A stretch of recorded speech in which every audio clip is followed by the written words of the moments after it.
سلام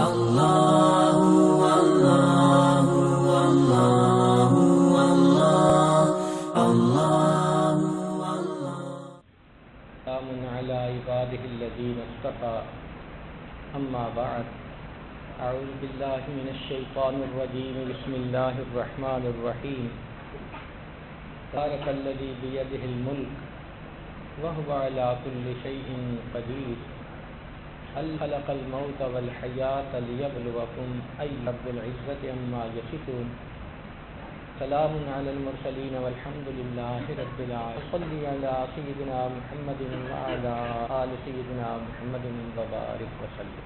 کل کی موسٹ ماڈرن سائنٹیفک دنیا میں ہر لکھا پڑھا شخص کوالٹی کانشیس بن گیا ہے۔ ہر چیز میں اس کو کوالٹی چاہیے، لباس میں کوالٹی، جوتوں میں کوالٹی، گھر بنے تو ہر میٹیریل میں کوالٹی، ہر چیز میں لوگ کوالٹی کا خیال رکھتے ہیں۔ اچھی کوالٹی کی چیز کو زیادہ قیمت دے کر خریدتے ہیں۔ چنانچہ جو فیکٹریوں والے لوگ ہیں وہ اپنے مینیجر کو کہتے ہیں کہ ہمیں کوالٹی پروڈکٹ چاہیے، اور اس کے لیے انہوں نے ڈپارٹمنٹ بنا دیے، کوالٹی کنٹرول ڈپارٹمنٹ۔ اب سوچئے کہ ہم لوگوں نے چند ٹکوں کے عوض میں اگر کوئی چیز خریدنی ہو تو ہم کوالٹی مانگتے ہیں۔ اللہ رب العزت جس نے اپنی رضا، اپنی لقاء، اپنی جنتوں کو بندے کو دینا ہے، وہ بھی تو اس بدلے میں عمل کی کوالٹی مانگتے ہیں کہ میرے بندے خلق الموت والحیات لیبلوکم ایکم احسن، موت اور حیات کو پیدا اس لیے کیا کہ آزمائے کہ تم میں سے کون بہترین کوالٹی کے عمل کرتا ہے۔ تو ایک ہے عمل کرنا، یہ بھی ضروری ہے، اور دوسرا ہے عمل کو کوالٹی کے مطابق کرنا، بہترین عمل کرنا، یہ بھی مطلوب ہے۔ حال کی کوالٹی کو کیسے بڑھائیں، اس کے لیے سیدنا صدیق اکبر رضی اللہ تعالیٰ عنہ کی ایک قول ہے، اللہ تعالیٰ نے 6 چیزوں کی زینت کو 6 اعمال میں رکھا ہے۔ سب سے پہلے کہ نعمت کی زینت شکر ادا کرنے میں ہے۔ جس شخص نے نعمت کا شکر ادا کر دیا اس نے اپنے عمل کو مزین کر لیا۔ ہمارے اوپر اللہ رب العزت کی بے انتہا نعمتیں ہیں، وَإِن تَعُدُّوا نِعْمَتَ اللَّهِ لَا تُحْصُوهَا، اگر تم اللہ کی نعمتوں کو شمار کرنا چاہو تم اس سے اندازہ لگائیے کہ انسان کے اندر دماغ سے جو پیغامات سب اعضاء میں جاتے ہیں اس وائرنگ کو نرو سسٹم کہتے ہیں۔ اتنی نروز ایک بندے کے اندر استعمال ہوئی ہیں، بک آف میڈیسن میں یہ لکھا ہے کہ اگر بندے کی ایک نرو کو دوسرے سے جدا کر کے سب کو آپس میں گانٹھ باندھیں تو اتنی ہیں کہ 2 مرتبہ ایکویٹر کے گرد چکر لگ سکتا ہے، پوری دنیا کا 2 مرتبہ چکر لگ سکتا ہے، اتنی نروز ایک بندے میں استعمال ہے۔ اب جس بندے میں اتنی وائرنگ استعمال ہوئی ہے، یا اللہ رب العزت کی نعمتوں کا ہمیں تو احساس ہی نہیں کہ کون کون سی نعمتیں ہیں۔ چھوٹی سی مثال، ہمارے ہاں بیرون ملک سے ایک ڈاکٹر صاحب آئے، ہم نے انہیں کھانا کھلایا، آپ آرام کیجیے، بستر لگا ہے۔ وہ بستر کے اوپر دیوار کے ساتھ اوٹ لگا کر بیٹھ گئے۔ ہم نے سوچا چند معمولات کریں گے پھر اس کے بعد سو جائیں گے۔ جب صبح تہجد کے وقت آ کے دیکھا تو وہ اسی طرح بیٹھے سو رہے تھے، تو پوچھا کہ آپ لیٹے نہیں؟ کہنے لگے کہ مجھے ایک بیماری ہے جس کی وجہ سے میں لیٹ کے سو نہیں سکتا۔ انسان جب کھانا کھاتا ہے تو کھانے کی جو نالی ہے اس کے اندر ایک نان ریٹرن ویلو لگا ہوتا ہے جو کھانے کو اندر تو جانے دیتا ہے، باہر نہیں نکلنے دیتا۔ تبھی تو کوئی بندہ کھانا کھا کے سر کے بل الٹا کھڑا ہو جائے تو کھانا منہ سے باہر نہیں آئے گا۔ لیکن میرا وہ ویل لیک ہو گیا ہے، میں کھانا کھانے کے بعد اگر لیٹ جاؤں تو جو اسٹامک میں ہوتا ہے سب منہ کے راستے باہر آ جاتا ہے۔ پچھلے 7 سال گزر گئے میں لیٹ کر سونے کی نعمت سے محروم ہوں، کیونکہ کہنے سے پہلے ہم نیند کو تو نعمت سمجھتے تھے، لیٹ کر سونا بھی تو ایک نعمت ہے۔ پھر ہم نے ریسرچ شروع کی تو پتہ چلا کہ کتنے جاندار ایسے ہیں جو لیٹ کے نہیں سوتے۔ زراف ایک جانور ہے، اونٹ کی طرح اونچا سا قد ہوتا ہے، اس کے سونے کا طریقہ کہ وہ درخت کی کسی تنے کے اوپر اپنا سر رکھ دیتا ہے اور کھڑے کھڑے سو جاتا ہے، کھڑے کھڑے سو جاتا ہے۔ کتنے اور جاندار ایسے ہیں جو کھڑے کھڑے سوتے ہیں۔ لیٹ کر سونا یہ بھی تو ایک نعمت ہے نا، ہمیں اس نعمت کا بھی ادراک نہیں تھا۔ تو سچی بات تو یہ ہے کہ آسمان کے ستاروں کو گنا جا سکتا ہے، زمین کے ذرات کو گنا جا سکتا ہے، ساری دنیا کے سمندروں کے پانی کے قطروں کو تو گنا جا سکتا ہے، اللہ رب العزت کی نعمتوں کو گنا نہیں جا سکتا، اس لیے کہ پروردگار عالم نے فرما دیا وَإِن تَعُدُّوا نِعْمَةَ اللَّهِ لَا تُحْصُوهَا، اتنی نعمتیں ہیں تم انہیں گن بھی نہیں سکتے۔ تو ان گنت نعمتیں اللہ تعالیٰ نے عطا فرمائی، اب حق بنتا ہے کہ ہم ان نعمتوں کا شکر ادا کریں۔ نعمتوں کا شکر ادا کرنا کیا ہوتا ہے کہ انسان ایک تو زبان سے اللہ رب العزت کی تعریف کرے۔ آج کوئی بندہ کوک اور پیپسی کی بوتل پیش کر دے تو اس کو بھی تھینک یو کہہ دیتے ہیں، اور جس پروردگار نے پیدا کیا، جس پروردگار نے دسترخوان پر اتنی نعمتیں بخشیں، پورا کھانا کھا لیتے ہیں، کھانے کی دعا پڑھنی ہمیں یاد نہیں ہوتی۔ تو ہم نے اللہ کا کیا شکر ادا کیا؟ سوچنے کی بات ہے نا۔ اللہ اکبر کبیرہ۔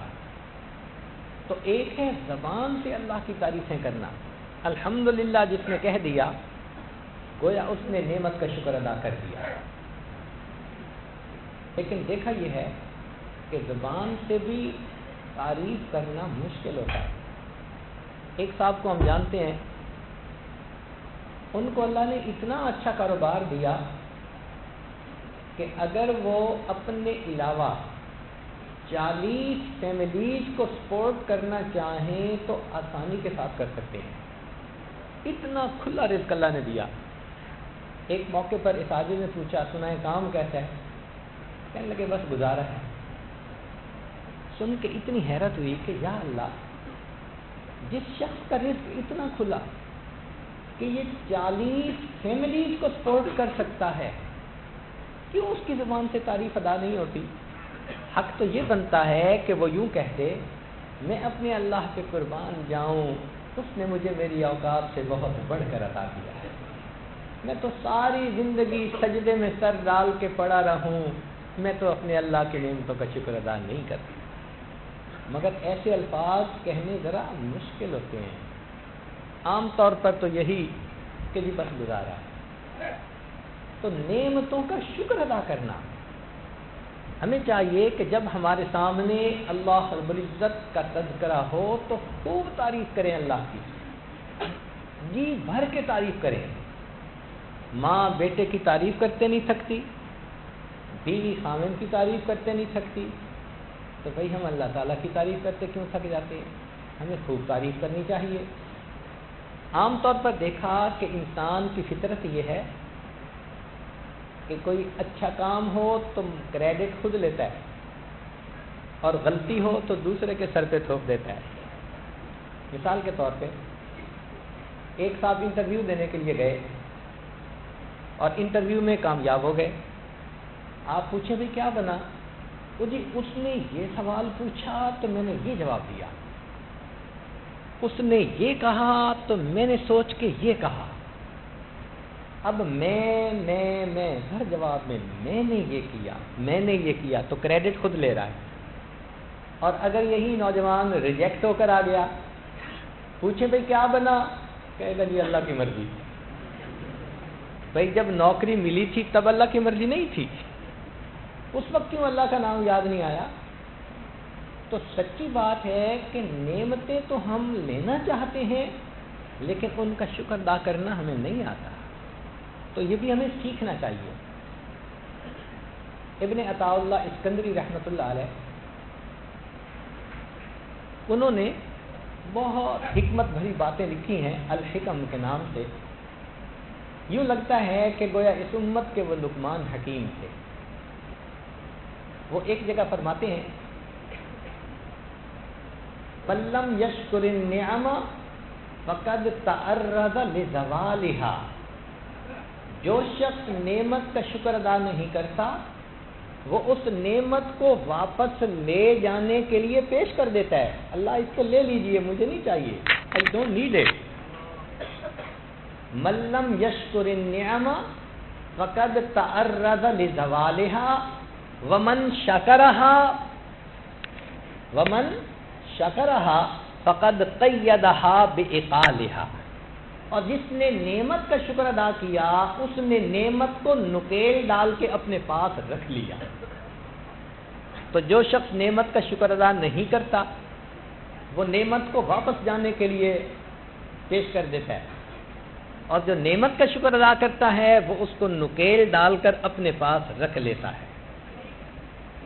اس لیے فرمایا کہ الشکر قید الموجود و صید المفقود، کہ شکر جو موجود ہے اس کی قید ہوا کرتی ہے اور جو نہیں موجود اس کا صید، اس کا شکار ہوا کرتی ہے. شکر ادا کرنے والے کو اللہ تعالیٰ اپنی نعمتوں سے بہت زیادہ نوازتے ہیں. تو ہمیں نعمتوں کا شکر ادا کرنا چاہیے. گھر پہ نظر پڑے الحمدللہ، بیوی بچوں پہ نظر پڑے الحمدللہ، کام کاروبار پہ نظر پڑے الحمدللہ، آئینہ دیکھیں الحمدللہ. اللہ کی کیا کیا نعمتیں ہیں جو بن مانگے اللہ رب العزت نے ہمیں عطا فرما دی. اور بنیادی نعمتوں میں سے ایسی نعمتیں جو ہم ڈیزرو ہی نہیں کرتے تھے اللہ نے وہ بھی عطا فرما دی. سوچئے کوئی بندہ یہ نہیں کہہ سکتا کہ میرے اوپر نعمت نہیں ہے. مثال کے طور پہ اللہ تعالیٰ نے ہمیں انسانی شکل میں پیدا فرمایا، یہ بھی اس کی ایک نعمت ہے. ہمارا حق نہیں بنتا تھا. پھر اللہ تعالیٰ نے ہمیں ایمان کی نعمت عطا فرمائی، یہ بھی اللہ کا احسان. پھر اس کے بعد اللہ نے نبی علیہ السلام کی امت میں سے پیدا کیا، یہ بھی اللہ کا احسان. تو کتنی نعمتیں ہمارے اوپر ہیں. تو ہمیں چاہیے کہ نعمتوں کا شکر ادا کریں. یاد رکھیے جو پروردگار نعمتوں کو دینا جانتا ہے وہ پروردگار نعمتوں کو لینا بھی جانتا ہے. اگر ہم نعمتوں کا شکر ادا نہیں کریں گے تو یہ نعمتیں ہم سے واپس لے لی جائیں. کتنے لوگوں کو دیکھا، حضرت دعا کریں، ایک وقت تھا مٹی کو ہاتھ لگاتے تھے سونا بن جاتی تھی، آج تو سونے کو ہاتھ لگاتا ہوں مٹی بن جاتی ہے. ہاں، جب نعمتیں دی تھی کتنا اللہ کے راستے میں خرچ کیا تھا، کتنا اللہ کے جو غریب لوگ تھے، جو حقدار لوگ تھے، کتنا ان کی مصیبتوں میں ان کی مدد کی تھی. اس وقت تو ہمیں نہ سورج چڑھنا یاد تھا نہ سورج کا غروب ہونا یاد تھا. نشہ تھا دولت کا. جب چھن جاتی ہے پھر کہتے ہیں جی کہ اب پتہ نہیں کیا ہو گیا. عقل مند انسان وہ جو نعمتوں کی موجودگی میں نعمتوں کی حفاظت کرے. نعمتوں کی موجودگی میں نعمتوں کا شکر ادا کرے تو وہ نعمت اس کے پاس پھر ہمیشہ کے لیے رہتی ہے. تو فرمایا کہ نعمت کی زینت شکر ادا کرنے میں ہے. اور دوسرا فرمایا بلا کی زینت صبر کرنے میں ہے. ہر انسان اس دنیا میں آزمایا جاتا ہے، اور یقین کریں کہ سب سے زیادہ آزمائش انہی پر آتی ہے جو زیادہ مقرب ہوتے ہیں. نبی علیہ السلام سے پوچھا گیا ای الناس اشد بلا، ان لوگوں پر سب سے زیادہ آزمائشیں آئیں. نبی علیہ السلام نے فرمایا الانبیاء ثم الامثل فالامثل، انبیاء پر، پھر جو ان سے زیادہ مشابہت رکھنے والے، جو ان سے زیادہ مشابہت رکھنے والے۔ تو بلائیں تو آتی ہیں۔ یہ بھی ہو سکتا ہے کہ ہم نے خود بلا مانگی ہو۔ آپ حیران ہوں گے کہ بلا تو کوئی نہیں مانگتا، مگر ممکن ہے کہ ہم نے مانگی ہو اور ہمیں ملی ہو۔ کیسے؟ کہ ہم نے تو دعا مانگی، اللہ قیامت کے دن نبی علیہ الصلوۃ والسلام کے ہاتھوں سے ہمیں حوض کوثر کا جام عطا فرما دینا۔ اب دعا تو ہم نے یہ مانگی اور قبول بھی ہو گئی، مگر عمل تو اس قابل ہے نہیں، تو ہوگا کیا کہ ایسے موقع پر اللہ تعالیٰ اس بندے پر کوئی بیماری، کوئی پریشانی، کوئی مصیبت بھیج دیتے ہیں۔ اگر وہ بندہ اس پر صبر کر لیتا ہے، اس صبر کو بہانہ بنا کر اللہ اس کو وہ مرتبہ عطا فرما لیتے ہیں۔ تو اس لیے مشکلات کے اوپر فوراً بے صبری کا اظہار نہیں کرنا چاہیے۔ یہ دنیا ہے ہی مسائلستان، کون سا بندہ ہے جس کے پاس مسئلے نہیں؟ دریں دنیا کسیب غم نہ باشد، اگر باشد بنی آدم نہ باشد۔ اس دنیا میں کوئی بے غم نہیں، اگر کوئی ہے تو پھر وہ بنی آدم نہیں ہے۔ تو ہر بندے کے ساتھ مسئلے ہیں۔ اصل مسئلہ یہ ہے کہ ہم ایکسپیکٹ یہ کرتے ہیں کہ مسئلہ تو ہونا ہی نہیں چاہیے۔ یہ ایکسپیکٹیشن غلط ہے۔ اگر کبھی ایسا ہو کہ کسی بندے کو مسئلہ کوئی بھی نہ ہو تو وہ پریشان ہونے والی بات ہے، اس لیے کہ دنیا میں تو مسئلے ہوں گے۔ ہاں، وہ جگہ جہاں کوئی مسئلہ نہیں ہوگا اس کا نام جنت ہے۔ اس میں داخل ہوتے ہی انسان کہے گا الحمدللہ الذی اذھب عنا الحزن، حزن چلا گیا۔ تو دنیا میں تو واسطہ ہے ہمیں اس کے ساتھ۔ اس لیے اگر کوئی مصیبت پریشانی آئے، انسان اس کے اوپر صبر کرے۔ ہمارے بزرگوں نے ایک عجیب بات لکھی کہ صحابہ رضی اللہ تعالیٰ عنہ ایک فقرہ اکثر استعمال کرتے تھے، بولتے تھے، ایک دوسرے کو سناتے تھے۔ فرماتے تھے کہ استقبال المصائب بالتجمل ومواجہۃ النعم بالتذلل۔ اگر اللہ تعالیٰ نعمتیں عطا کرے تو عاجزی سے اس کا استقبال کریں، اور اللہ رب العزت اگر بلائیں بھیجیں تو صبر کے ساتھ اس کا استقبال کریں۔ اللہ تعالیٰ کی طرف سے بھیجے ہوئے مہمان ہیں۔ تو نعمت کا شکر ادا کرنا یہ زینت ہے عمل کی، اور بلا پہ صبر کرنا یہ بھی اس کی زینت ہے۔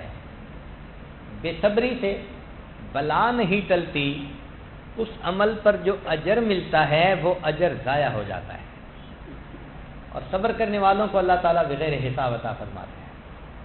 تو ہمیں صابر بن کر زندگی گزارنی چاہیے۔ تیسری چیز فرمایا کہ محسن کی زینت احسان نہ جتلانے میں ہے۔ اگر ہم کسی پر احسان کریں تو پھر احسان کو نہ جتلائیں۔ ہمارے بزرگوں نے کہا نیکی کر دریا میں ڈال۔ اس کا معنی یہی ہے کہ نیکی کرو اور بھول جاؤ، مگر عجیب بات ہے کہ نیکی ہمیں نہیں بھولتی، برائی کریں وہ بھول جاتی ہے۔ پرانا کسی پہ کوئی احسان کیا ہوگا، یاد ہوگا، اور ہم ایکسپیکٹ کرتے ہیں کہ دوسرا بندہ ہمارے سامنے تعریف کرے کہ ہم نے اس کے ساتھ بھلا کیا۔ اس لیے فرمایا لا تبطلوا صدقاتکم بالمن والاذی، تم احسان جتلا کر اور اذیت جو ہے اذیت نہ پہنچاؤ، اپنے عمل کو تم باطل مت کرو۔ تو ہمیں چاہیے کہ ہم صبر کریں اور اللہ سے صبر کا اجر مانگیں، اور اگر کسی کے اوپر ہم احسان کریں کسی بھی معاملے میں تو بس اللہ کے لیے، پھر اس احسان کو بھول جائیں۔ امام اعظم ابو حنیفہ رحمۃ اللہ علیہ ایک مرتبہ ایک دروازے پر کھڑے تھے، مگر دھوپ کے اندر سائے میں نہیں کھڑے تھے۔ ایک شاگرد کا گزرنا ہوا، اس نے کہا کہ حضرت آپ دیوار کے سائے میں آ جائیں، تو فرمایا کہ میں نے صاحب خانہ کو قرض حسنہ دیا تھا، آج اس نے واپسی کا وعدہ کیا، میں لینے آیا ہوں، اب میں اس کی دیوار کے سائے میں کھڑا ہو کر اتنا فائدہ بھی اٹھانا پسند نہیں کرتا. اتنا بے غرض ہو کر اللہ کے لیے وہ عمل کیا کرتے. صحابہ رضوان عمل کو چھپاتے تھے. چنانچہ اگر کسی بندے کو دیکھتے کہ اس کی ہمیں مدد کرنی ہے تو چیزیں خرید کر رات کے وقت ان کے دروازے کو کھول کر اندر وہ گٹھڑی ڈال دیتے تھے اور بتا دیتے تھے پیغام کہ یہ آپ کے لیے ہے. اس کو یہ نہیں پتہ چلتا تھا کہ یہ رکھنے والا دینے والا کون ہے.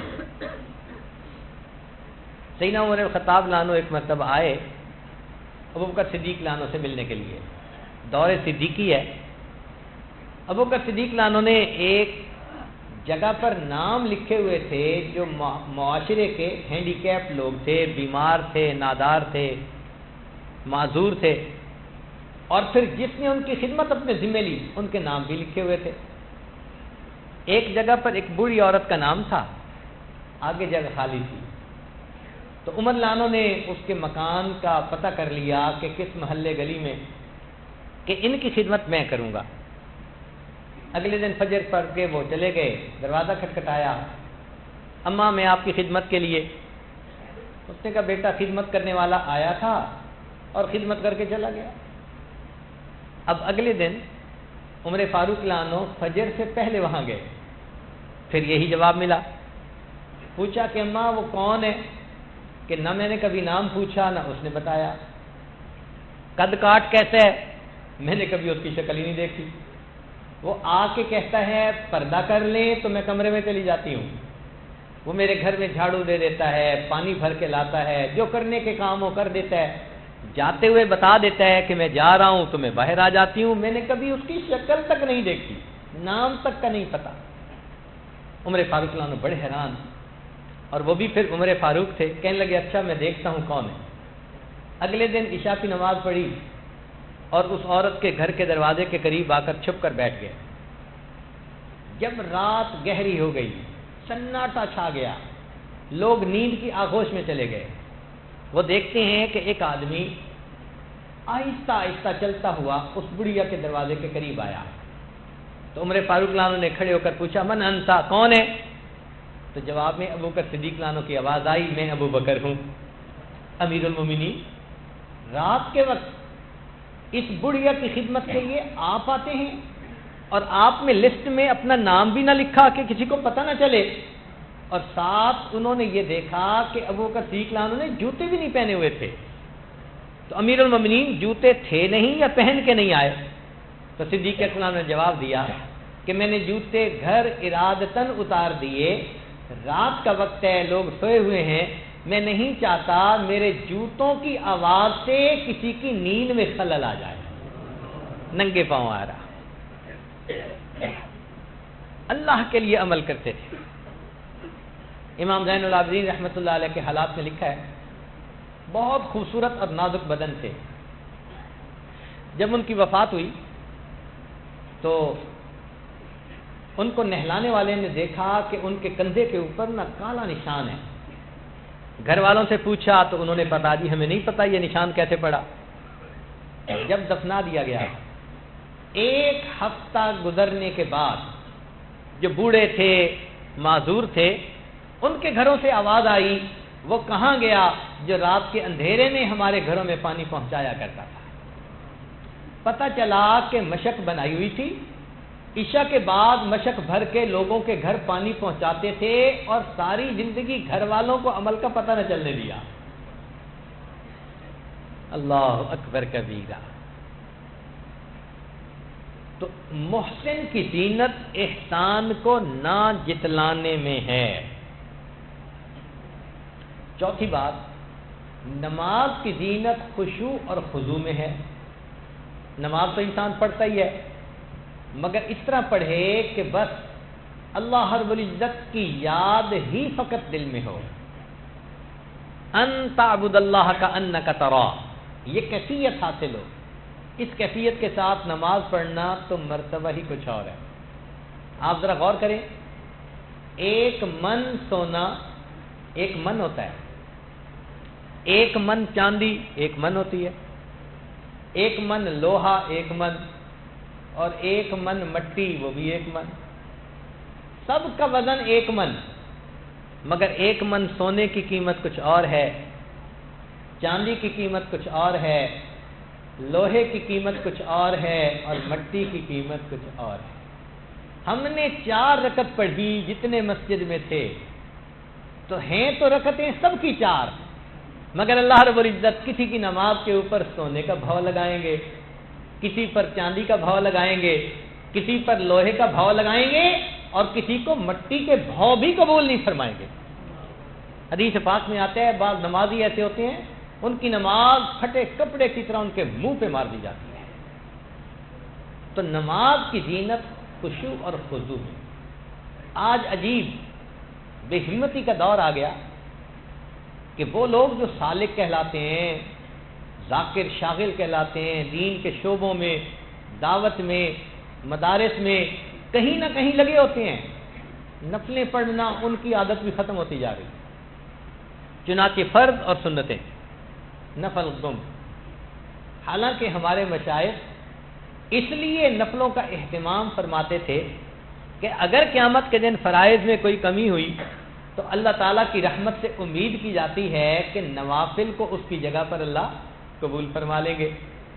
تو نفل چھوڑنے نہیں چاہیے، ضرور پڑھنے چاہیے، اس نیت کے ساتھ کہ میں 2 سجدے کر لوں، معلوم نہیں کس جگہ کا کیا ہوا سجدہ میرے اللہ کو پسند آ جائے، میں نہیں جانتا، اس لیے نوافل کا اہتمام کرنا چاہیے۔ ایک تو ہیں 5 نمازوں کے نوافل، اس کے علاوہ چاش، اشراق، چاش، اوابین، تہجد، پھر صلاۃ التسبیح۔ بہت سارے احباب کے پاس وقت ہوتا ہے مگر عادت نہیں رہی اتنا نفل پڑھنے کی، بدن کو اس کا عادی بنائیے۔ ہمارے اکابر نفلیں پڑھنے کے بہانے ڈھونڈتے تھے۔ ابھی وضو کیا، اور جی میں تحیۃ الوضو پڑھ رہا ہوں، مسجد میں قدم رکھا، جی میں تحیۃ المسجد پڑھ رہا ہوں۔ اصل میں تو بار بار اللہ سے ہم کلام ہونے کو دل چاہتا تھا، وہ نفلوں کو اس کے لیے بہانہ بنا لیا کرتے تھے۔ جیسے بعض لوگ ہوتے ہیں نا، کہیں نہ کہیں تعلق پھنسا ہوتا ہے تو وہ کال کرنے کے بہانے ڈھونڈتے ہیں، میں نے اس لیے کال کیا۔ اسی طرح اللہ والوں کا دل اللہ تعالیٰ کے ساتھ اٹکا ہوا ہوتا ہے، وہ بھی بہانے ڈھونڈتے ہیں، کبھی شکر کے نوافل پڑھ رہے ہیں، کبھی قضاء حاجت پڑھ رہے ہیں۔ سبحان اللہ، اللہ رب العزت ان کو توفیق دیتے ہیں، دن رات میں سبحان اللہ سینکڑوں نوافل پڑھنے والے۔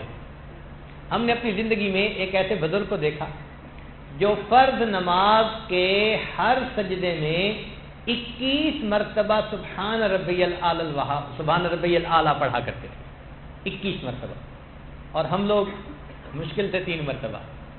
کبھی 3 سے زیادہ پڑھنے کا بھی خیال آیا، آج چھٹی ہے، فرصت ہے، جلد بازی بھی کوئی نہیں، کیوں نہ میں سجدے میں ذرا زیادہ اللہ کی تعریف کروں، اپنے اللہ کے گن گاؤں۔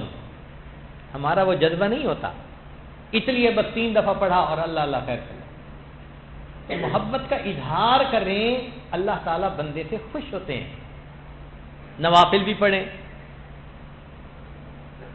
لیکن نماز پڑھتے وقت ادھر ادھر سے توجہ بالکل ہٹ کٹ جائے اور ایک اللہ رب العزت کی طرف توجہ مرکوز ہو جائے۔ آج ہماری نمازوں کا حال اس طرح کا ہے کہ جیسے جہاز اڑتے ہیں نا، تو ایک صاحب سیٹ پر بیٹھے ہوئے ہیں اور نیند آ گئی اور اونگ رہے ہیں، جب منزل پر پہنچے اور ہوائی جہاز نے نیچے رن وے پر پہیے لگائے تو جھٹکے سے آنکھ کھلتی ہے، اچھا آ گیا، منزل آ گئی۔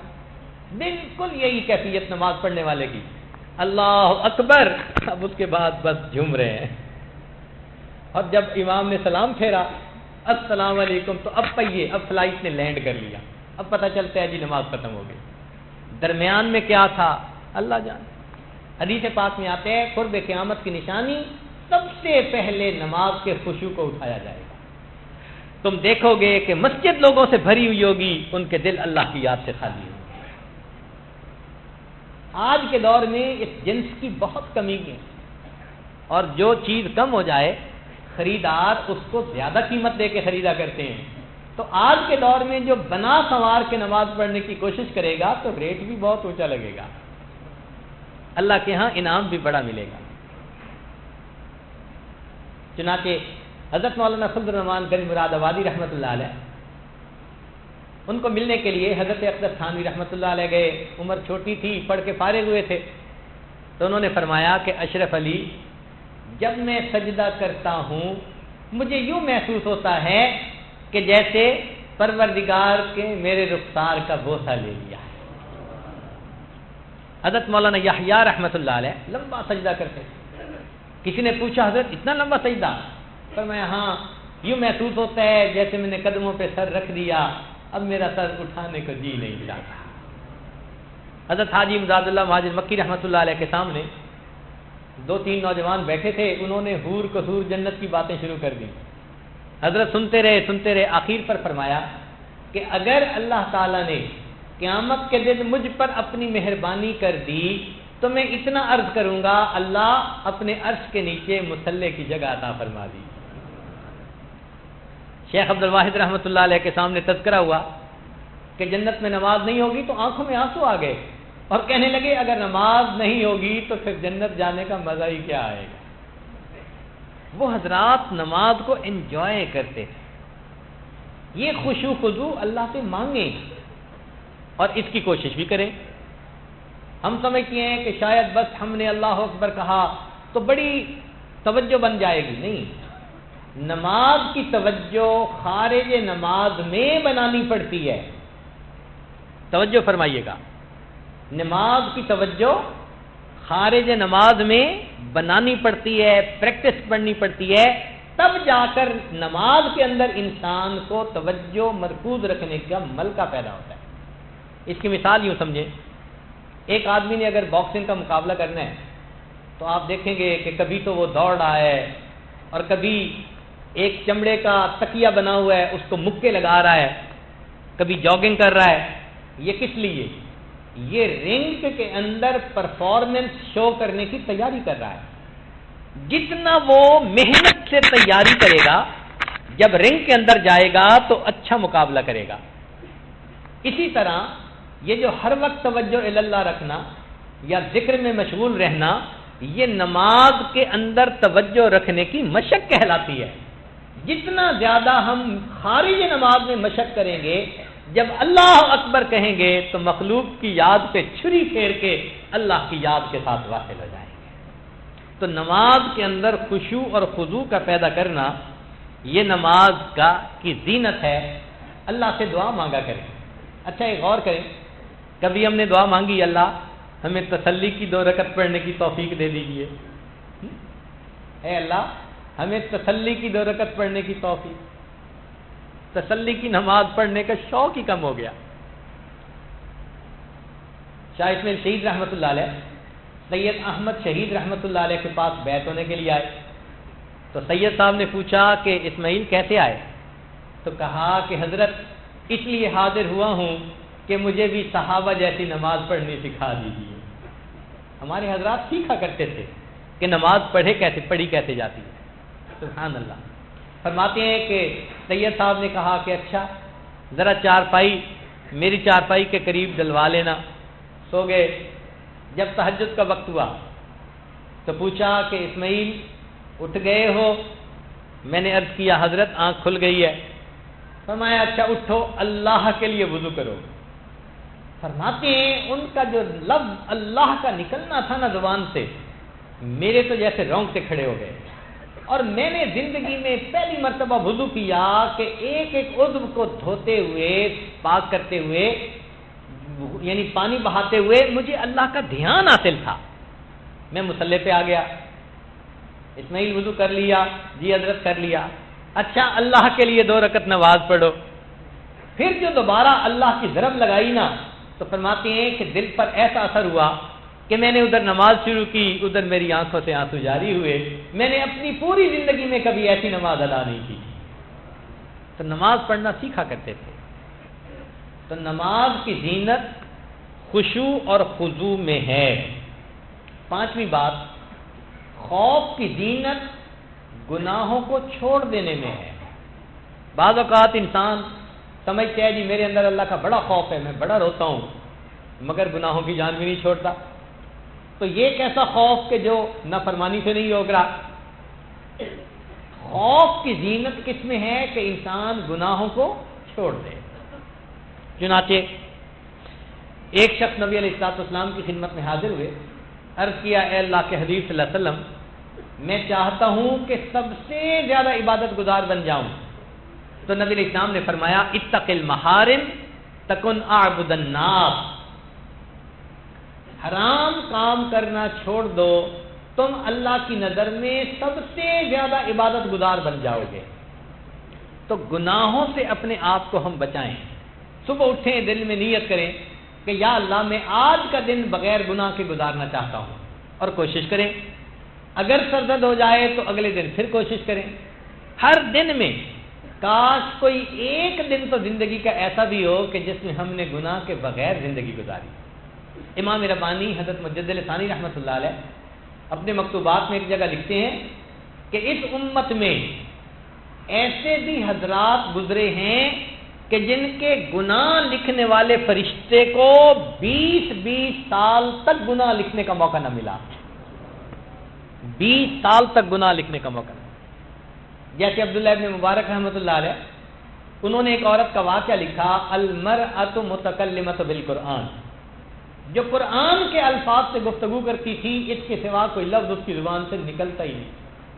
اگر قیامت کے دن یہ لوگ اللہ کے سامنے پیش ہوں گے اور اس میں ہم بھی کھڑے ہوں گے جنہوں نے اتنی لغو باتیں کی ہوں گی، زبان کا استعمال غلط کیا ہوگا، غیبت کی ہوگی، تو سوچیں کتنی ندامت اور شرمندگی ہوگی. تو آج وقت ہے گناہوں سے بچنے کا. دستور کی بات یاد رکھیں کہ ذکر و سلوک کا بنیادی مقصد کیا. کسی نے حضرت تھانوی رحمۃ اللہ سے پوچھا کہ حضرت ذکر و سلوک کا مقصد کیا ہے، تصوف کا مقصد کیا ہے؟ تو حضرت تھانوی رحمۃ اللہ نے جواب دیا کہ انسان کے رگ رگ اور ریشے ریشے سے گناہوں کا کھوٹ نکل جائے، اس کا نام تصوف ہے. ہمارے بزرگ فرمایا کرتے تھے کہ جو شخص علم اور ارادہ سے گناہ کرنا چھوڑ دیتا ہے، جو شخص علم اور ارادے سے گناہ کرنا چھوڑ دیتا ہے، اللہ تعالیٰ اس بندے کی دعاؤں کو رد کرنا چھوڑ دیتا ہے. چنانچہ ہم گناہوں سے بچیں، اللہ رب العزت کا قرب نصیب ہوگا. اللہ رب العزت کے ہاں انسان کو قبولیت نصیب ہوگی. تو خوف کی زینت گناہوں کے چھوڑ دینے. عطا ابن ابی رباح رحمۃ اللہ علیہ ایک بزرگ تھے، امام اعظم ابو حنیفہ رحمۃ اللہ علیہ کے اساتذہ میں ان کا نام آتا ہے، بڑے تابعین میں سے تھے. عجیب بات فرماتے تھے کہ اللہ تعالیٰ نے میرے دل میں یہ بات القاء فرمائی کہ عطا میرے بندوں سے کہہ دو کہ جب تم گناہ کرنے لگتے ہو ان تمام دروازوں کو بند کر لیتے ہو جن سے مخلوق دیکھتی ہے، اور اس دروازے کو بند نہیں کرتے جس سے میں پروردگار دیکھتا ہوں. کیا اپنی طرف دیکھنے والوں میں سب سے کم درجے کا تم مجھے سمجھتے ہو؟ اللہ اکبر کبیرہ. تو ہم گناہوں سے سچی توبہ کر لیں کہ آج کے بعد ہم جسم کے کسی عضو سے اللہ رب العزت کی نافرمانی نہیں کریں گے. تو خوف کی زینت گناہوں کو چھوڑ دینا. امام غزالی رحمۃ اللہ علیہ نے ایک جگہ عالم کی ڈیفینیشن کی ہے کہ عالم کون ہوتا ہے، مگر عجیب ڈیفینیشن کی. فرماتے ہیں کہ بڑا عالم وہ ہے جس پر گناہوں کی مضرتیں زیادہ کھل جائیں. جس شخص پر گناہوں کی مضرتیں زیادہ کھل جائیں وہ بڑا عالم ہوا کرتا. جب مضرتوں کا پتہ ہوگا تو انسان بچے گا گناہوں سے.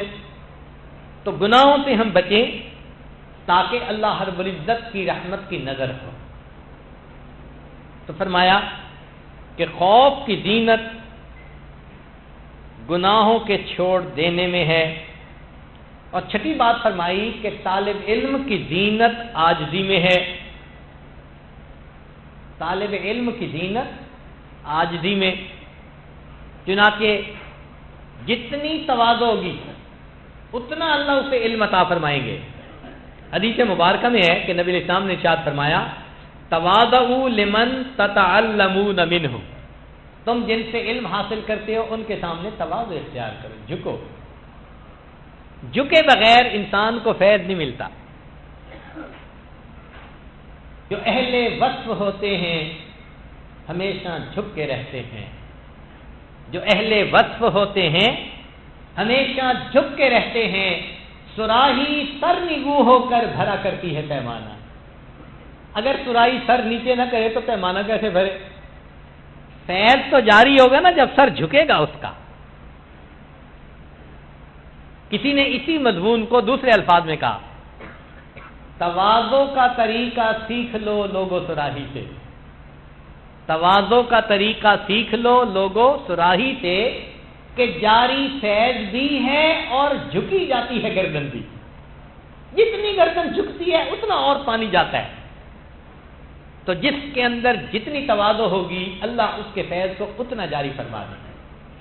اس لیے ارشاد فرمایا من تواضع للہ رفعہ اللہ، جو اللہ کے لیے تواضع اختیار کرتا ہے اللہ رب العزت اس کو پھر بلندی عطا فرما دیتے ہیں۔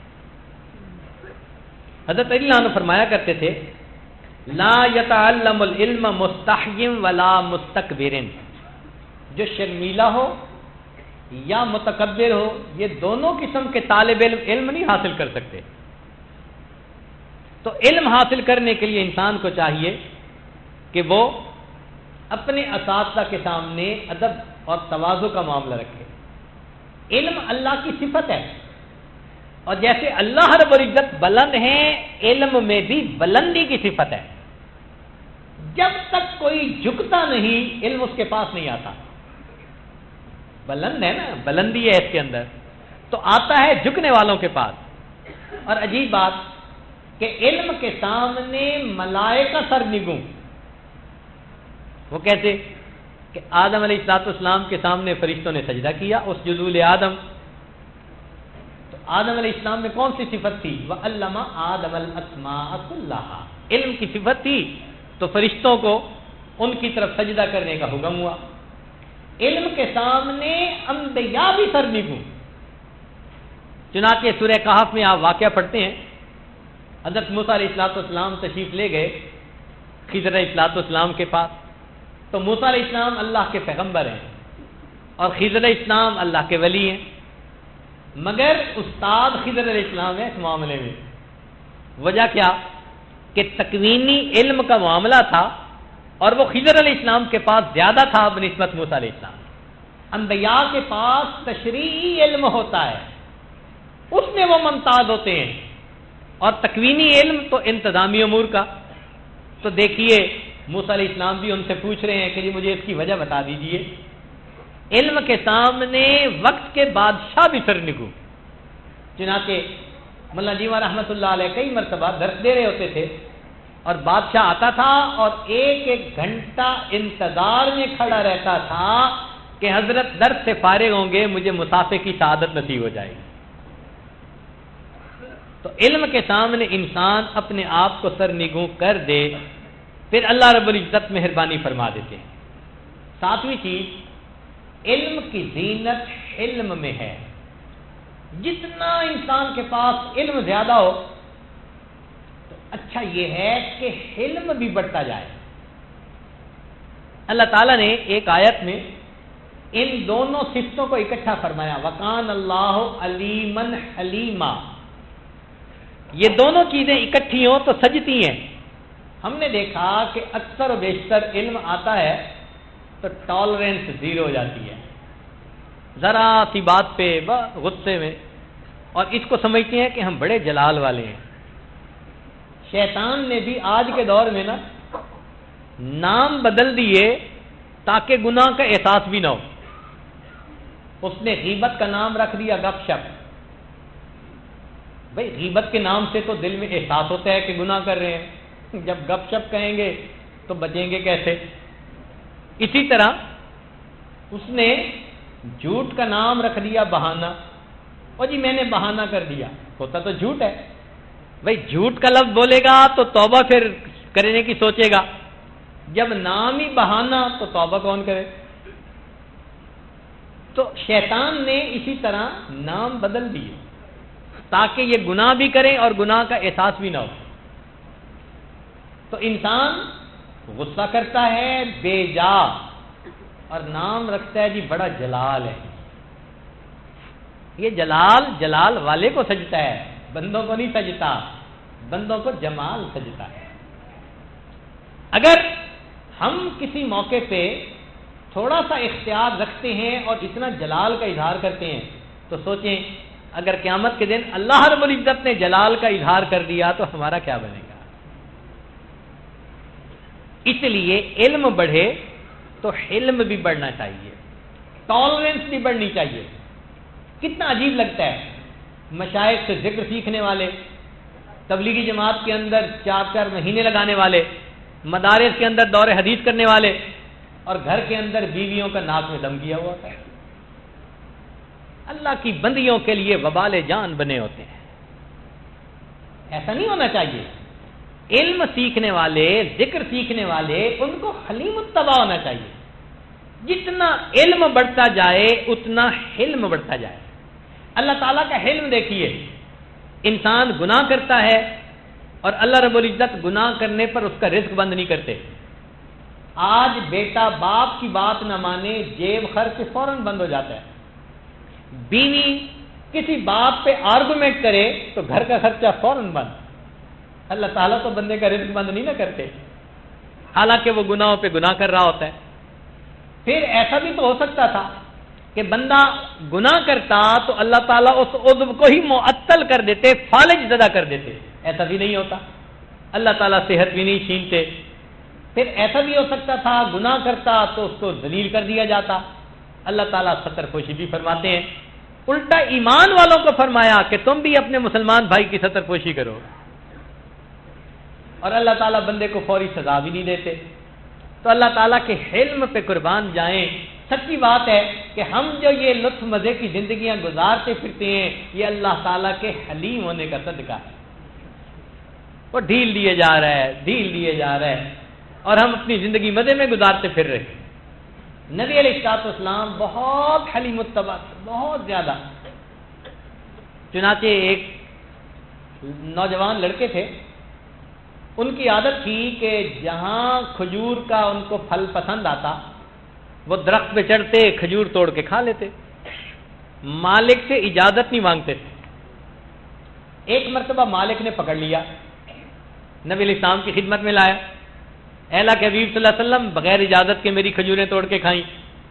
وہ کہتے ہیں کہ پہلے تو میں گھبرایا کہ پتہ نہیں میرے ہاتھ کٹیں گے یا کیا ہوگا، مگر نبی علیہ السلام کے پاس جب حاضر ہوا تو اللہ کے حبیب صلی اللہ علیہ وسلم نے بات سن کر میرے سر پر شفقت کا ہاتھ رکھا اور مجھ سے پوچھا کہ تم کھجوریں کیوں توڑ کے کھاتے ہو. کہتے ہیں کہ شفقت کا ہاتھ رکھنے سے آدھا خوف ختم ہو گیا. میں نے ہمت کر کے بتایا کہ جی مجھے بھوک لگی ہوتی ہے اس لیے میں کھجوریں کھا لیتا ہوں. تو اللہ کے نبی علیہ السلام نے اس پر پہلے مسئلہ کھولا، فرمایا کہ دیکھو جو کھجوریں نیچے گری پڑی ہوتی ہیں وہ اذن عام میں داخل ہیں، کوئی بھی اٹھا کے کھا لے تو سب کی طرف سے اجازت ہوتی ہے. درخت سے توڑ کر کھانے کے لیے اجازت لینی ضروری.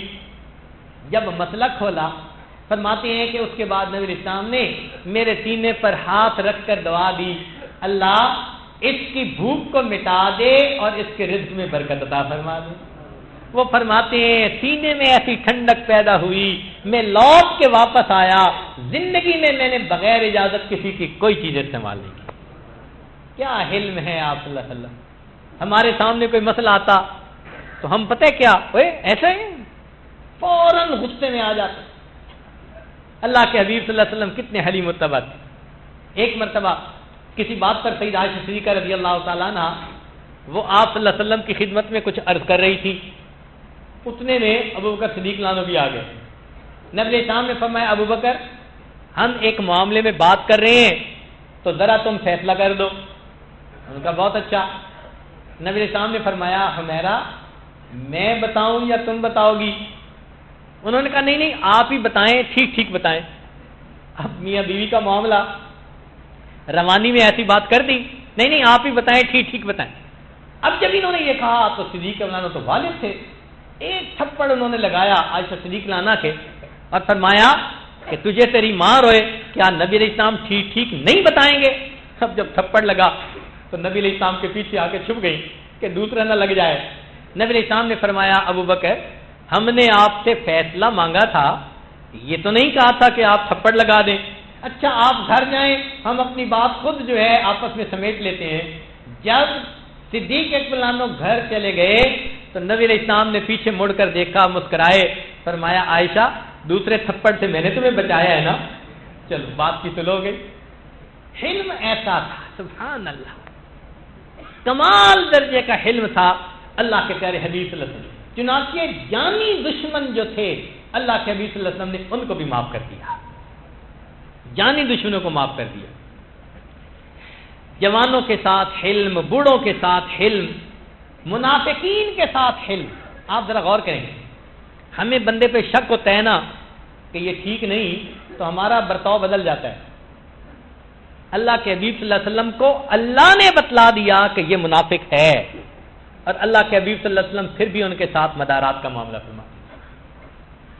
رئیس المنافقین عبداللہ ابن ابی، منافقین کا سردار، فوت ہوتا ہے، اللہ کے حبیب صلی اللہ علیہ وسلم نے اپنا کرتا بھیجا کہ اس کو پہنایا جائے۔ وجہ کیا تھی ذرا غور کریں، وجہ یہ تھی کہ بدر میں جب سیدنا عباس لانو گرفتار ہوئے تھے، وہ کافروں کی طرف سے لڑنے آئے تھے، تو ان کے جسم پر کپڑا پورا نہیں تھا، تو نبی علیہ السلام چاہتے تھے کہ میں اپنے چچا کو کچھ لباس تو دے دوں، تو مدینہ کے کچھ صحابہ نے اپنا لباس پیش کیا، لیکن عباس لانو کے ڈائمنشن قد کاٹ بڑا تھا تو ان کو کپڑا پورا نہیں آتا تھا، تو عبداللہ ابن ابی کا کپڑا پورا آ گیا، تو عبداللہ ابن ابی نے اپنا کرتا اس وقت نبی علیہ السلام کے چچا کو دیا تھا۔ اس بندے کا یہ عمل نبی علیہ السلام نے یاد رکھا، جب وہ فوت ہوا تو اس کو اپنا کرتا عطا فرما دیا۔ اللہ اکبر کبیرہ، آقا کے حلم پہ قربان جائیں۔ تو علم کی زینت حلم کے اندر ہے، ہمارے اکابر کے اندر بھی یہ حلم بہت زیادہ ہے۔ چنانچہ امام اعظم ابو حنیفہ رحمۃ اللہ علیہ گھر جا رہے تھے، ایک نوجوان ملا اور اس نے کچھ الٹی سیدھی باتیں شروع کر دی۔ حضرت سنتے رہے، چلتے رہے، ایک جگہ جا کر کھڑے ہو گئے۔ اس نے کہا کہ آپ آگے کیوں نہیں چل رہے؟ فرمایا آگے شہر ہے اور میرے شاگرد بہت زیادہ ہیں، اگر تیری گفتگو سنیں گے تو پھر تیرے ساتھ کچھ معاملہ کریں گے، میں اس لیے کھڑا ہو گیا، تو نے جو کہنا ہے یہیں پر کہہ۔ اتنا حلم تھا ان کی طبیعت میں۔ ان کے شاگرد امام ابو یوسف رحمۃ اللہ علیہ، وقت کے چیف جسٹس، قاضی القضاء، ان کی یہ عادت تھی کہ اگر کوئی بندہ مسئلہ پوچھتا جس کا انہوں نے مطالعہ نہ کیا ہوتا تو کہہ دیتے تھے لا ادری، مجھے نہیں پتا۔ لا ادری کہنا ان کو پسند تھا۔ ایک نوجوان مسئلہ پوچھنے آیا، اس نے آ کے کہا جی کہ مجھے ذرا اس مسئلے کا جواب بتائیے، فرمایا لا ادری۔ نوجوان کو غصہ آ گیا، کہنے لگا کہ آدھے بیت المال کے برابر تو تنخواہ لیتے ہیں اور آگے سے کہتے ہیں لا ادری۔ آدھے بیت المال کے برابر تنخواہ لیتے ہیں اور آگے سے کہتے ہیں لا ادری۔ تو امام ابو یوسف رحمۃ اللہ نے مسکرا کے کہا کہ یہ تنخواہ میرے علم کے برابر ملتی ہے، اگر میری جہالت کے برابر ملتی تو پورے بیت المال سے بھی زیادہ ہوتی تھی۔ طبیعت کے اندر ایسا حلم تھا۔ تو ہمیں بھی اپنے اکابر کی اس صفت کو اپنانا چاہیے کہ ہمارے اندر بھی یہ چیز آ جائے۔ ہمارے اکابر علماء دیوبند کے اندر بھی یہی صفت۔ حضرت اکبر ثانوی رحمۃ اللہ علیہ ایک جگہ تقریر کرنے کے لیے گئے، وہ بدعتیوں کا علاقہ تھا اور کچھ بدعتی لوگ بھی آئے ہوئے تھے۔ جب تقریر کرنے کے لیے بیٹھے تو کسی صاحب نے چٹ پکڑا دی۔ چٹ کے اوپر 3 باتیں لکھی ہوئی تھیں۔ پہلی بات کہ تم کافر ہو، دوسری بات حرام زادے ہو، اور تیسری بات کہ سنبھل کے بات کرنا۔ اب دیکھیں کہ حضرت نے وہ چٹ پڑھ کے سنائی سارے مجمع کو، اور پھر فرمایا کہ دیکھو بھائی اس نے لکھا تم کافر ہو، تو بھائی میں سب کے سامنے کلمہ پڑھ کے مسلمان ہوتا ہوں، اشہد ان لا الہ الا اللہ و اشہد ان محمد رسول۔ اچھا بھائی دوسرا اس نے لکھا ہے کہ تم حرام زادے ہو، تو بھائی میری والدہ اور والد کے نکاح کے گواہ ابھی تک زندہ موجود ہیں، میں ان کے نام بتلا دیتا ہوں، جس نے تصدیق کرنی ہو وہ جا کے پوچھ لے کہ شادی ہوئی تھی یا نہیں، میں نکاح کی اولاد ہوں یا زنا کی اولاد ہوں۔ اور تیسری بات فرمائی کہ بھائی لکھا ہے کہ جی سنبھل کے بات کرنا، تو فرمایا میں چندہ کرنے تو آیا نہیں، حق کی بات کرنے آیا ہوں، دین کی بات کرنے آیا ہوں، جو بات سچ ہوگی وہ پہنچاؤں گا، یہ کہہ کر آپ نے اپنی تقریر شروع کروا دی۔ کوئی ہم جیسا ہوتا تو چٹ پڑھ کے کھڑا ہو جاتا، جی میں واپس جا رہا ہوں، ایسے ناقدرے لوگوں کے ساتھ سامنے تو میں بات ہی نہیں کرنا پسند کرتا۔ ہمارا یہ حال، ان حضرات کے اندر تواضع تھی، حلم تھا، اس حلم کی وجہ سے ان کے علم کے اوپر ایک نور کی صفت محسوس ہوتی تھی۔ اللہ کے پیارے حبیب صلی اللہ علیہ وسلم کے اندر کتنا حلم تھا، ایک حدیث مبارکہ سن لیجئے، اور امید ہے کہ آپ اس کو پلے باندھیں گے اور اپنے دوست احباب اہل خانہ کے ساتھ آئندہ حلم کا معاملہ کریں گے۔ یہود کے علماء میں سے ایک عالم تھے، ان کا نام تھا زید بن ثانہ۔ ان کے اسلام لانے کا واقعہ بڑا عجیب ہے۔ انہوں نے یہ واقعہ سنایا عبداللہ ابن سلام رضی اللہ عنہ کو، اور انہوں نے آگے اس واقعے کو روایت کیا۔ وہ فرماتے ہیں انہ قال کہ زید نے یہ کہا لم یبق من علامات النبوۃ شیء الا وقد عرفته فی وجہ محمد صلی اللہ علیہ وسلم حین نظرت الیہ، کہ جب میں نے پہلی نظر نبی علیہ السلام کے چہرے پر ڈالی تو مجھے ان میں نبوت کی ساری علامتیں نظر آ گئیں، الا اثنتین، سوائے دو نشانیوں کے، دو نشانیوں کے سوا باقی ساری نشانیاں نظر آ گئیں۔ وہ دو نشانیاں کیا تھیں؟ لم اخبرہما منہ یسبق حلمہ غضبہ، کہ نبی علیہ السلام کا حلم ان کے غصے غضب کے اوپر زیادہ ہوگا، مقدم ہوگا، ولا یزید شدت الجہل علیہ الا حلما، اور اگر کوئی آدمی ان کے ساتھ زیادہ جہالت کا برتاؤ کرے گا تو جواب میں ان کا حلم اور بڑھتا جائے گا۔ یہ دو نشانیاں تھیں جو مجھے نظر نہ آئیں، باقی ساری نشانیاں نظر آ گئیں۔ فَكُنْتُ أَتَلَطَّفُ لَهُ لِأَنْ أُخَالِطَهُ، اب میں موقع کی تلاش میں تھا کہ مجھے انٹریکٹ کرنے کا موقع ملے اور میں ذرا دیکھوں، وَأَعْرِفُ حِلْمَهُ وَجَهْلَهُ، مجھے ان کے حلم کا پتہ چل جائے اور یہ بھی پتہ چل جائے کہ جہالت کا برتاؤ کرنے والے کے ساتھ حلم اور زیادہ ہو جاتا ہے۔ قال، زید کہتے ہیں فخرج رسول اللہ صلی اللہ علیہ وسلم یوما من الایام من الحجرات، ایک دن نبی علیہ السلام اپنی حجرات سے باہر تشریف لائے، وما هو علی بن ابی طالب، علی لانو ان کے ساتھ تھے، فاتاہ رجل علی راحلتہ کالبدوی، ایک بندہ اپنی سواری پہ سوار ہو کے آیا جیسے بدو ہوتے ہیں، فقال، اور وہ کہنے لگا، یا رسول اللہ، اے اللہ کے پیارے حبیب صلی اللہ علیہ وسلم، ان قریۃ بنی فلان قد اسلموا، فلاں بستی کے لوگ مسلمان ہوئے، وقد اصابتہم سنۃ وشدۃ، اور ان کو تنگ دستی اور قحط سالی نے گھیر لیا، فَإِنْ رَأَيْتَ أَن تُرْسِلَ إِلَيْهِمْ بِشَيْءٍ تُعِينُهُمْ بِهِ فَعَلْتَ، اگر آپ ان کی ہیلپ کے لیے کچھ بھیجنا چاہیں تو میں ان کو وہ چیز پہنچا دوں گا۔ فَلَمْ يَكُمْ مَعَهُ شَيْءٌ، نبی علیہ السلام کے پاس دینے کے لیے اس وقت کوئی چیز نہیں تھی۔ قال زید، زید کہتے ہیں کہ میرے لیے تو گولڈن چانس تھا، فَدَنَوْتُ مِنْهُ، میں ذرا قریب ہوا، فقلت، اور میں نے کہا، یا محمد، اے محمد صلی اللہ علیہ وسلم، ان رأیت ان تبینی تمرا معلوما من حائط بنی فلان الی اجل کذا و کذا، وہ جو فلاں باغ ہے کھجور کا، اس کی کھجوریں آپ مجھے اگر اس ریٹ کے اوپر دے دیں، بیچ دیں، تو میں آپ کو ایڈوانس پیمنٹ ابھی کر دیتا ہوں۔ فقال، نبی علیہ السلام نے جواب میں کہا، لا یا اخا یہود، اے یہود کے بھائی، ڈیل ایسے نہیں کرنی کہ تم کنڈیشنل کرو کہ فلاں کے باغ کے پھل دو گے، ولیکن ابیعک تمرا معلوما الی اجل قضا و قضا ولا اسمی حائط بنی فلاں، میں تجھے اتنے ریٹ پر اتنی کھجوریں دوں گا، باغ کی شرط مت لگاؤ، مطلقاً کھجوریں دوں گا، یہ ڈیل میں کر لیتا ہوں۔ قال زید کہتے ہیں، فقلت نعم، میں نے کہا ٹھیک، فبایعنی وآتیتہ 80 دینارا، ڈیل ہو گئی اور میں نے 80 دینار ادا کر دیے۔ فآتاہ الرجل، نبی علیہ السلام نے وہ دینار اس بندے کو دے دیے، بھئی اس بستی والوں کو میری طرف سے جا کر یہ دے دینا۔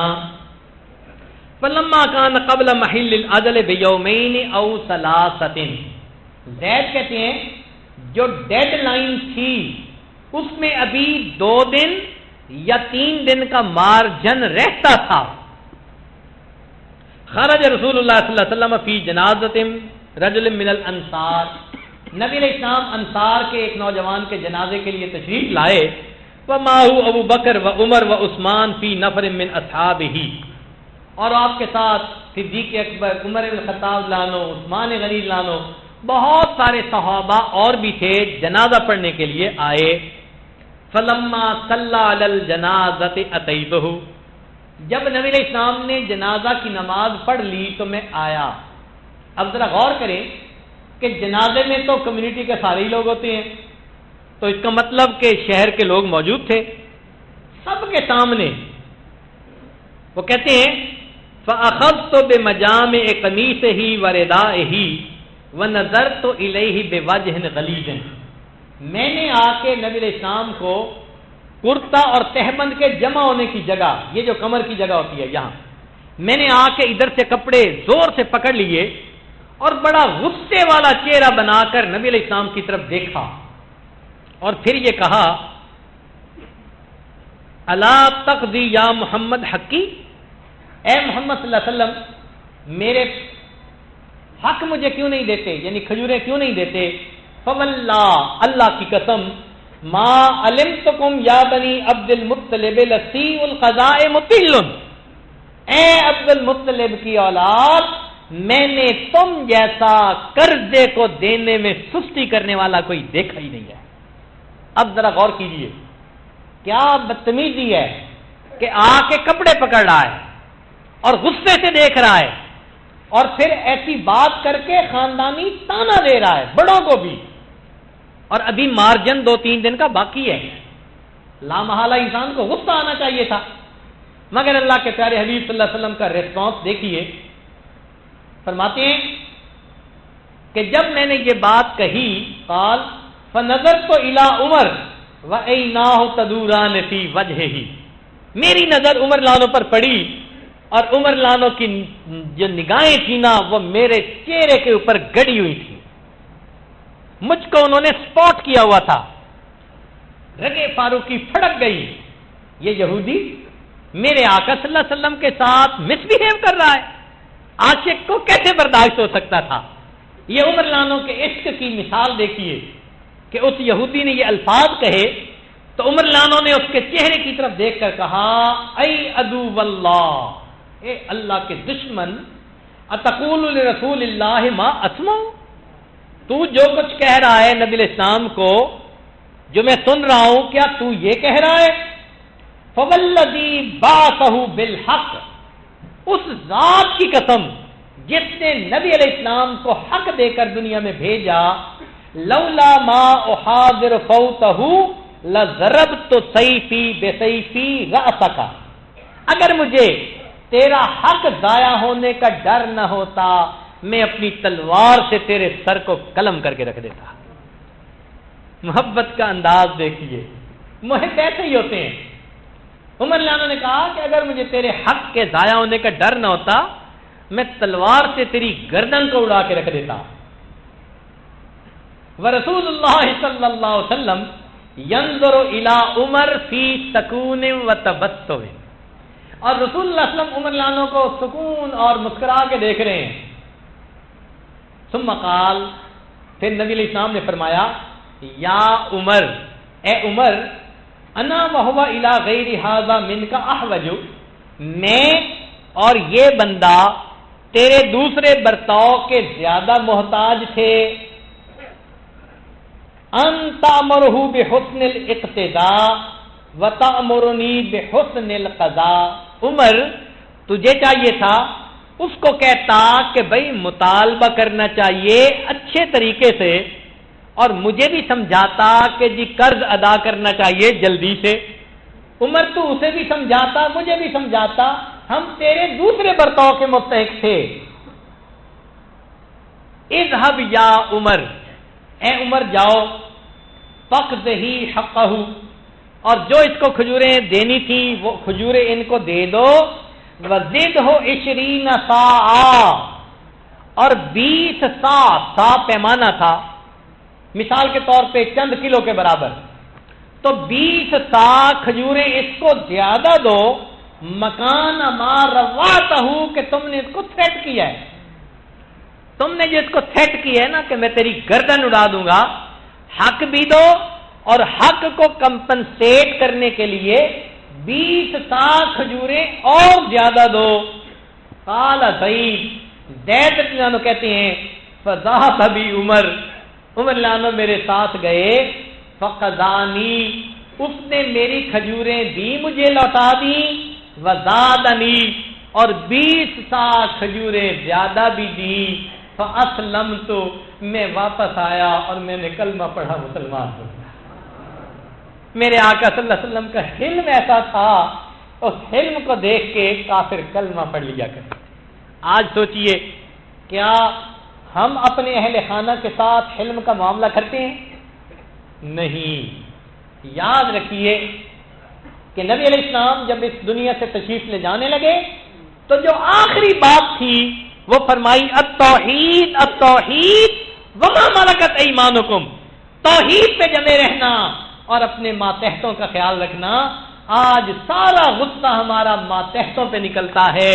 حدیث پاک میں نبی علیہ السلام نے فرمایا کہ جو بندہ ذمہ کا یا اپنے ماتحت کا حق ادا نہیں کرے گا، انا حجیجہم یوم القیامہ، میں قیامت کے دن اس کا وکیل بنوں گا اور اس کا حق اس کو لے کر دوں گا. اب سوچئے کل قیامت کے دن اگر بیوی نے مقدمہ دائر کر دیا، میرا جینا حرام کر رکھا تھا، اگر اولاد نے مقدمہ دائر کر دیا، اگر کام کرنے والے ورکر مزدوروں نے مقدمہ دائر کر دیا، تو ان کے اٹارنی جنرل تو اللہ کے نبی علیہ السلام بنیں گے، جن کی شفاعت کی ہم تمنا رکھتے ہیں. اگر وہ ان کے وکیل بنیں گے تو ہمیں کون سی جگہ سمائے گی؟ آج وقت ہے ہم اپنی ان کوتاہیوں سے سچی توبہ کریں اور نبی علیہ السلام کی یہ صفت جو حلم والی ہے اس کو اپنے اندر پیدا کرنے کی دعائیں مانگیں اور بقیہ زندگی حلم کے ساتھ گزاریں. وآخر دعوانا ان الحمدللہ رب العالمین.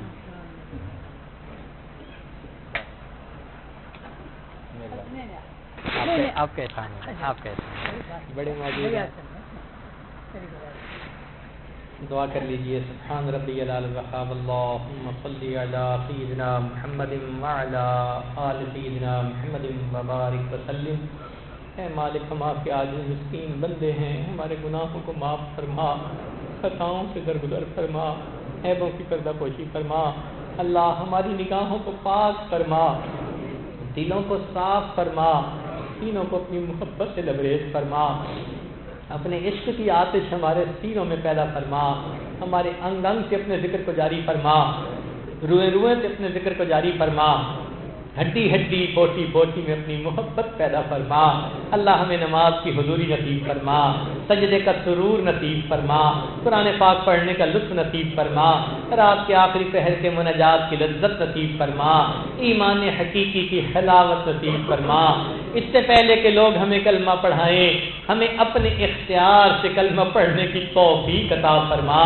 اس سے پہلے کہ ظاہر کی آنکھیں بند ہو جائیں، من کی آنکھیں کھلنے کی توفیق عطا فرما۔ اس سے پہلے کہ لوگ کفن پہنائیں اللہ ہمیں تقوی کی پوشاک پہننے کی توفیق عطا فرما۔ اس سے پہلے کہ لوگ ہمیں غسل دیں اللہ ہمیں غسل توبہ کرنے کی توفیق عطا فرما۔ اور اس سے پہلے کہ ہماری نماز پڑھی جائے اللہ ہمیں نماز کی حضوری نصیب فرما۔ اللہ زندگی کے آخری حصے کو زندگی کا بہترین حصہ بنا اور قیامت کے دن کو زندگی کا سب سے زیادہ خوشیوں بھرا دن بنا۔ اللہ ماں جب اپنے بچے کو نجاست میں بکھرا دیکھتی ہے تو بچے کو پھینک نہیں دیتی، چھوڑ نہیں دیتی، سمجھتی ہے یہ تو نادان ہے، بیٹا تو میرا ہی ہے۔ اللہ وہ بچے کو دھو لیتی ہے، سینے سے لگا لیتی ہے۔ اے مالک ہم بھی گناہوں کی نجاست میں بکھرے ہوئے ہیں مگر بندے آپ ہی کے ہیں۔ اللہ ہمیں بے سہارا نہ کر دیجیے، نفس اور شیطان کے حوالے نہ کیجیے۔ اللہ ہمیں اپنے در سے دھکے نہ دے دیجیے۔ میرے مولا ہمارا آپ کے سوا کوئی بھی نہیں، ایک رحمت کی نظر ڈال دیجیے۔ میرے مولا مہربانی فرما دیجیے، ہم بگڑے ہوئے ہیں ہمیں بنا دیجیے۔ اے اللہ ہم جانوروں جیسی زندگی گزارتے پھرتے ہیں، نفس کے غلام بنے پھرتے ہیں، اللہ ہمیں اپنا بندہ بنا لیجیے۔ اللہ اس امارہ کو نفس مطمئنہ میں تبدیل فرما دیجیے۔ رب کریم رحمت کی نظر فرما دیجیے۔ اے کریم ہمیں علم حاصل ہونے کے بعد جہالت کے کاموں سے محفوظ فرما، ہدایت ملنے کے بعد اللہ گمراہی سے محفوظ فرما۔ اے کریم آقا عزت ملنے کے بعد ذلت سے محفوظ فرما، اپنے قرب کے بعد دوری سے محفوظ فرما، دوستی کے رنگ میں دشمنی کرنے والوں سے بھی محفوظ فرما۔ اللہ آپ نے ارشاد فرمایا اچھے بروں کے ساتھ اچھائی کا معاملہ کریں۔ اے مالک ہم برے ہیں آپ اچھے ہیں، آپ ہمارے ساتھ اچھائی کا معاملہ فرما دیجیے۔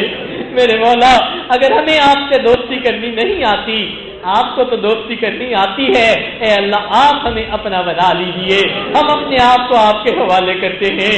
اے کریم رحمت کی ایک نظر ڈال دیجیے۔ میرے مولا باپ نے فضیل بن عیاض پہ رحمت کی نظر ڈالی، اس کو ولیوں کا سردار بنا دیا، بشر حافی پہ محبت کی نظر ڈالی، شراب الفت کا جام پلا دیا، جنید بغدادی پہ محبت کی نظر ڈالی، ان کو دنیا ولیوں کے دنیا کا پہلوان بنا دیا۔ اللہ ایک ایسی محبت کی نظر ہم سے بھی ڈال دیجیے، اس مجمع کو محبت کی نظر سے دیکھ لیجیے۔ اور اللہ سچی بات ہے یہ دعا مانگتے ہوئے ڈر بھی لگ رہا ہے آپ کی طرف سے جواب نہ آ جائے۔ محبت کی نظر میں بلال پہ ڈالتا تھا، محبت کی نظر میں سمیہ پہ ڈالتا تھا۔ اپنی زندگیوں کو دیکھو میرے مولا گناہوں سے بھری ہوئی ہے، اللہ آپ کے سامنے کوئی جھوٹ نہیں بول سکتا۔ سچی بات ہے ہم رات میں توبہ کرتے ہیں، دن میں توڑ بیٹھتے ہیں، دن میں توبہ کرتے ہیں، رات میں توڑ بیٹھتے ہیں، ایک قدم آگے بڑھتے ہیں، کئی قدم پیچھے ہٹ جاتے ہیں۔ میرے مولا آپ کی مدد چاہیے، آپ کی رحمت کی نظر چاہیے۔ اے اللہ ہمیں بنا دیجئے، اے کریم رحمت کی نظر ڈالیے۔ آپ ہی نے ارشاد فرمایا وَأَمَّا السَّائِلَ فَلَا تَنْهَرْ، سوالی کو انکار نہ کرو۔ اللہ جب ہم کمزوروں کو حکم ہے ہم سوالی کو انکار نہ کریں تو اے کریم ہم بھی تو آپ کے در کے سوالی ہیں، اللہ آپ بھی انکار نہ فرمائیے، اپنے در سے دھتکار نہ دیجیے۔ اللہ یوسف علیہ السلام کریم تھے، انہوں نے بھائیوں کو معاف کرتے ہوئے کہہ دیا تھا لا تثریب علیکم اليوم، آج تم پر کوئی قصور نہیں، جاؤ میں نے معاف کر دیا۔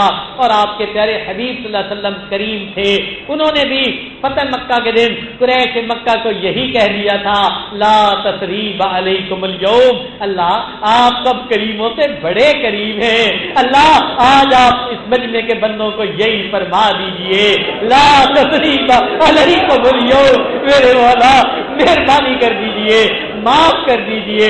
اے مالک آپ دے کے خوش ہوتے ہیں، ہم بندے لے کے خوش ہوتے ہیں، اللہ نیک مرادوں کو پورا فرما دیجئے، در در کے دھکے کھانے سے بچا لیجئے، رحمت کی نظر فرمائیے۔ اللہ مدارس عربیہ کی حفاظت فرما، دعوت و تبلیغ کے کام کی حفاظت فرما، جہاں اللہ لوتی ہے ان خانقاہوں کی حفاظت فرما، اقامت دین کی کوششوں کی حفاظت فرما، ہمارے تینوں حرم کی حفاظت فرما، اللہ ہمارے اس ملک کی حفاظت فرما، جس مقصد کے لیے یہ حاصل کیا گیا اس مقصد کو پورا کرنے کی توفیق عطا فرما۔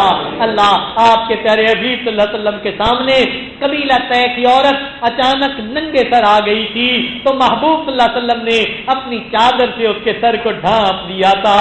اللہ آج آپ کے محبوب صلی اللہ علیہ وسلم کی امت اقوام عالم کے سامنے ننگے سر کھڑی ہے، اللہ امت کا سر ڈھانپ لیجئے، اللہ امت کا سر ڈھانپ لیجئے، اللہ امت کا سر ڈھانپ لیجئے، اللہ نے امت کے لیے راتوں کو رونے والا بنا دیجئے، میرے مولا ہم عطا کر دیجئے۔